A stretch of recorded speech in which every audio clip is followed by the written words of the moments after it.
Hello friends and good evening. എല്ലാവർക്കും നമസ്കാരം.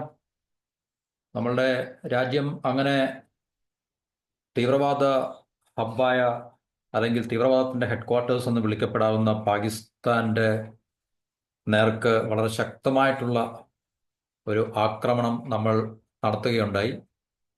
അപ്പം അതിൻ്റെ എല്ലാ ന്യൂസുകളും അല്ലെങ്കിൽ എല്ലാ വിവരങ്ങളും നമ്മൾക്കെല്ലാവർക്കും ലഭ്യമായിക്കൊണ്ടിരിക്കുകയാണ്.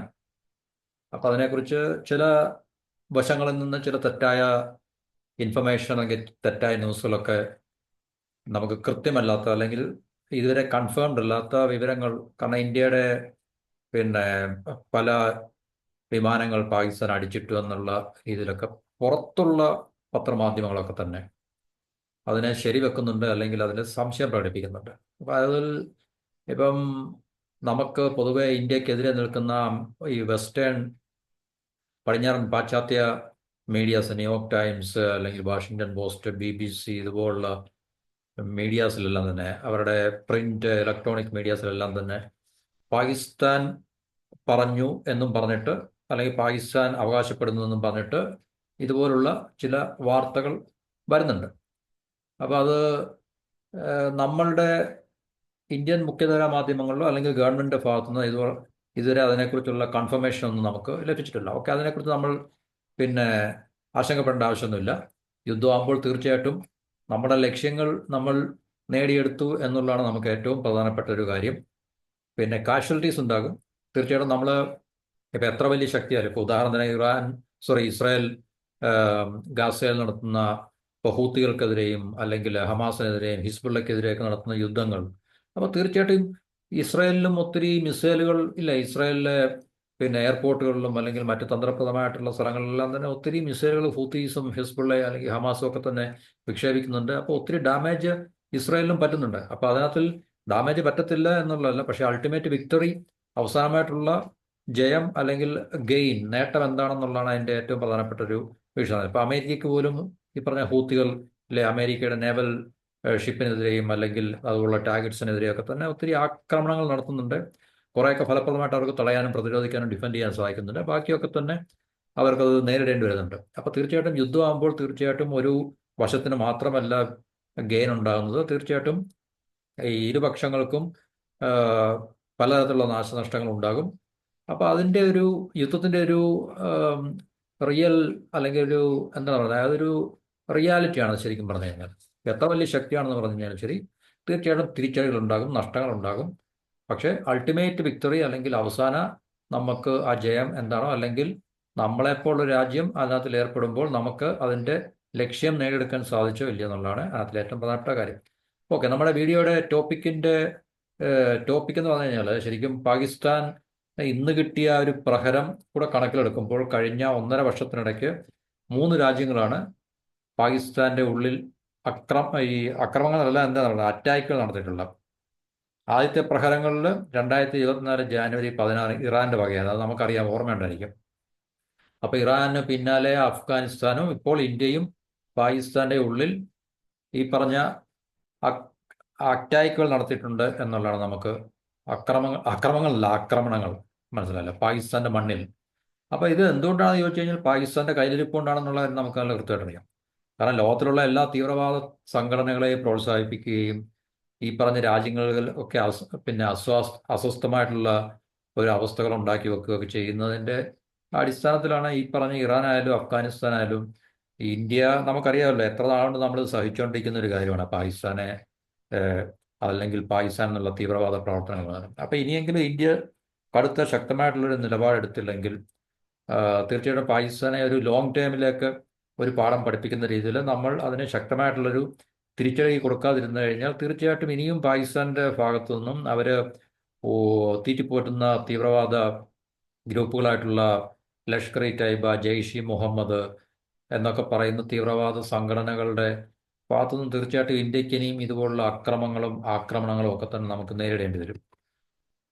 അപ്പോൾ അതിനെ നിലയ്ക്ക് നിർത്തുക എന്നുള്ളത് ഇന്ത്യയുടെ ഭാഗത്തു നിന്നും ശക്തമായിട്ടുള്ള നിലപാട് ഇന്ന് അല്ലെങ്കിൽ ഇന്നലെ രാത്രിയിൽ നമ്മൾ അല്ലെങ്കിൽ നമ്മൾ എക്സിക്യൂട്ട് ചെയ്ത അല്ലെങ്കിൽ അത് നമ്മൾ പിന്നെ എന്താണ് പറയുന്നത്, വേജ് ചെയ്തൊരു വാറുണ്ടല്ലോ ഇൻസൈഡ് പാകിസ്ഥാന്റെ മിലിറ്ററി ഇൻസ്റ്റലേഷൻ അല്ല, അവരുടെ സിവിലിയൻ ഏരിയാസിനെയല്ല, കൃത്യമായിട്ട് തീവ്രവാദ ഗ്രൂപ്പുകൾ എവിടെയാണോ കോൺസെൻട്രേറ്റ് ചെയ്തിരിക്കുന്നത് അവിടെ ടാർഗറ്റ് ചെയ്ത് പ്രിസൈസ് ആയിട്ടുള്ള പ്രിസിഷൻ ഗൈഡഡ് അറ്റാക്ക് ആയിരുന്നു അത് എന്നുള്ള കാര്യത്തിൽ സംശയങ്ങളൊന്നുമില്ല.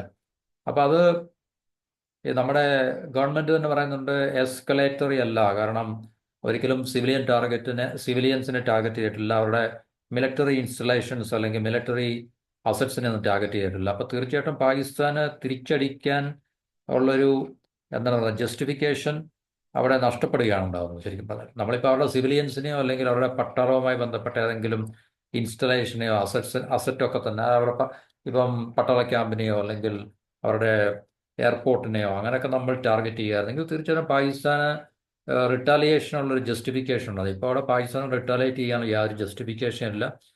ഇനി തിരിച്ചത് പാകിസ്ഥാന്റെ ഭാഗത്തു നിന്ന് ഏതെങ്കിലും തരത്തിലുള്ള ഇതുപോലുള്ള റിട്ടാലിയേഷൻ ഉണ്ടാകുകയാണെങ്കിൽ, തിരിച്ചടി ഉണ്ടാകുകയാണെങ്കിൽ ഇന്ത്യ ശക്തമായിട്ടുള്ള ഇതിലും പ്രഹരശേഷി കൂടുതലായിട്ട് നമുക്ക് തിരിച്ചടിക്കാൻ സാധിക്കും. അതിന് പാകിസ്ഥാന് നമ്മൾ മെസ്സേജ് കൊടുത്തിട്ടുണ്ട്, കൃത്യമായിട്ടുള്ള മെസ്സേജ് നമ്മൾ പാകിസ്ഥാന് കൊടുത്തിട്ടുണ്ട്. ഓക്കെ, അപ്പോൾ 2024 ജാനുവരി 17 ഇറാൻ പാകിസ്ഥാന്റെ ഉള്ളിൽ മിസൈൽ ആക്രമണം നടത്തുന്നത്. അത് എന്തുകൊണ്ടാണെന്ന് ചോദിച്ചു കഴിഞ്ഞാൽ ഈ പാകിസ്ഥാനില് ബലൂചിസ്ഥാൻ ഉണ്ട്, ഇറാനിലും ഉണ്ട് സിസ്റ്റാൻ ബലൂചിസ്ഥാൻ എന്ന് പറഞ്ഞൊരു പ്രവിശ്യ. അപ്പൊ ഈ രണ്ട് രാജ്യത്തെയും പ്രവിശ്യകള് ഇപ്പൊ നമുക്കറിയാം പാകിസ്ഥാനിൽ ബലൂചിസ്ഥാൻ ഇതെല്ലാം തരത്തിലുള്ള പ്രശ്നങ്ങളാണ് നേരിട്ടുകൊണ്ടിരിക്കുന്നത്. അതുപോലെ തന്നെ ഇറാനിലുള്ള സിസ്റ്റാൻ ബലൂചിസ്ഥാൻ പ്രോവിൻസിലും ഇറാന് എതിരായിട്ടുള്ള ഈ പറഞ്ഞ തീവ്രവാദ പ്രവർത്തനങ്ങൾ അവർ ബ്രാൻഡ് ചെയ്യുന്ന പ്രവൃത്തികൾ നടന്നുകൊണ്ടിരിക്കുന്നുണ്ട് ശരിക്കും പറഞ്ഞാൽ.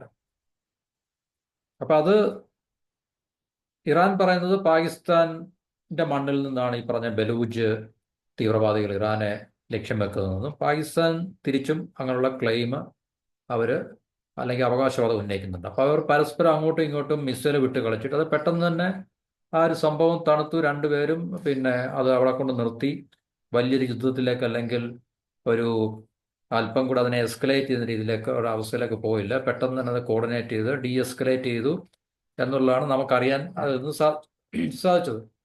ആദ്യം ഇസ്രയേലാണ് അറ്റാക്ക് ചെയ്തത്, പിന്നെ അതിനുശേഷം പാകിസ്ഥാൻ തിരിച്ച് ഇസ്രയേലല്ല ഇറാൻ, ആദ്യം ഇറാനാണ് പാകിസ്ഥാനെ അറ്റാക്ക് ചെയ്തത്. പിന്നെ അതിനുശേഷം പാകിസ്ഥാൻ അതിന് പകരമായിട്ട് ഇറാന്റെ ഉള്ളിൽ ഈ പറഞ്ഞ സിസ്റ്റം ബലൂചിസ്ഥാനിൽ അവര് മിസൈൽ അറ്റാക്ക് നടത്തി എന്നുള്ളതാണ് നമുക്ക്. അപ്പൊ അങ്ങനെ പാകിസ്ഥാനെ കഴിഞ്ഞ 1.5 വർഷത്തിനുള്ളിൽ ആക്രമിക്കുന്ന ആദ്യത്തെ രാജ്യം ഇറാനാണ്. അതിനുശേഷം ഇറാനും പാകിസ്ഥാനും തമ്മിൽ ഏകദേശം 900 കിലോമീറ്ററിന്റെ ബോർഡറാണുള്ളത്. അതത്ര ഇരു രാജ്യങ്ങളും തമ്മിൽ അത്ര സൗഹൃദമാണെന്ന് പറയാൻ പറ്റത്തില്ല. കാരണം ഒന്ന് പാകിസ്ഥാൻ സുന്നി ഭരണവും മറ്റത് ഷിയ ഭരണവുമാണ്. തീർച്ചയായിട്ടും അവർ തമ്മിൽ ഒത്തുപോകാനുള്ള സാഹചര്യം വളരെ കുറവാണ്. എന്നാലും വലിയ പ്രശ്നങ്ങളൊന്നുമില്ലാതെ, എന്നാൽ നല്ല ഫ്രണ്ട്ലി ആണെന്ന് ചോദിച്ചു കഴിഞ്ഞാൽ ഫ്രണ്ട്ലി അല്ലതാനും. കാരണം ഏത് സമയത്തും പ്രശ്നം ഉണ്ടാകാൻ സാധ്യതയുള്ള ഒരു അതിർത്തിയാണ് അല്ലെങ്കിൽ രണ്ട് രാജ്യങ്ങളാണ് ഇറാനും പാകിസ്ഥാനും. അത് കഴിഞ്ഞിട്ട് പാകിസ്ഥാനിലുള്ള തീവ്രവാദി ആക്രമങ്ങൾ വർദ്ധിച്ചതാണ് ഈ പറഞ്ഞ രാജ്യങ്ങളെ ചൊടിപ്പിച്ചതെന്നാണ്, അതായത് ഇറാനെ അഫ്ഗാനിസ്ഥാനെയൊക്കെ തന്നെ. അത് നമുക്കറിയാം. പാകിസ്ഥാന്റെ സ്വഭാവം കൃത്യമായിട്ട് എന്താണെന്നുള്ള ഇന്ത്യക്ക് അറിയാവുന്ന പോലെ തന്നെ മറ്റൊരു രാജ്യത്തിനും അറിയത്തില്ല.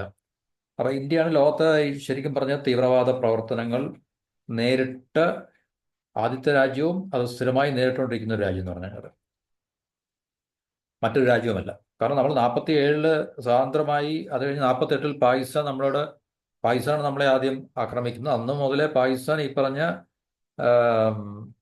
മെർസനറീസിനെ, എന്താ വെച്ചാൽ ഇന്ന് നമ്മൾ ഈ പ്രോക്സി അല്ലെങ്കിൽ ടെറർ ഗ്രൂപ്പ്സ് എന്നൊക്കെ പറയുന്ന ആ ഗ്രൂപ്പ്സിനെ അന്ന് മുതലേ പാകിസ്ഥാൻ ഇന്ത്യക്കെതിരെ ഉപയോഗിക്കുന്നുണ്ട് എന്നുള്ളതാണ് നമുക്ക് മനസ്സിലാക്കാൻ സാധിക്കുന്നത്. അപ്പം ലോകത്തിലെ ഏറ്റവും ആദ്യത്തെ രാജ്യമാണ് തീവ്രവാദ പ്രവർത്തനത്തിന് ഇരയാകുന്നതും അത് സ്ഥിരമായി ഇരയായിക്കൊണ്ടിരിക്കുന്നതും.